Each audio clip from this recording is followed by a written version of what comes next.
In 2008, while banks collapsed and the world's smartest investors lost everything, one man made a fortune, not because he predicted the crash, but because of a strategy so simple most people dismiss it as too basic to work.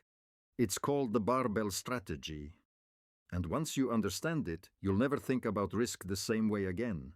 Picture a barbell, weight on one end, weight on the other, nothing in the middle.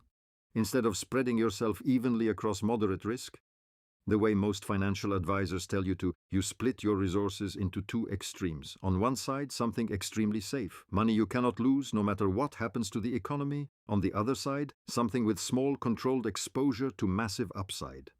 Here's what makes this idea uncomfortable. Almost everything we're told to do with our money sits in that dangerous middle ground. A stable job that isn't quite safe from layoffs, a diversified portfolio that protects you from nothing when markets crash together. Taleb's point isn't that risk is bad, it's that the illusion of moderate risk is the most dangerous risk of all because it feels safe until the day it isn't. What makes this idea powerful is that it isn't really about money. It's about how to structure any part of your life around uncertainty. Take a career.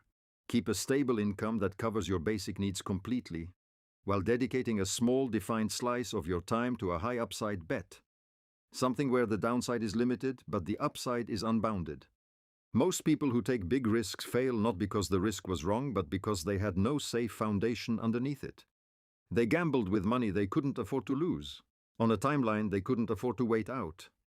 The barbell only works because the ultra-safe side is completely, boringly secure. That security is precisely what gives you the freedom to let the risky side be genuinely risky, without fear of ruin. You're not being reckless, you're being asymmetric, small defined downside, uncapped upside.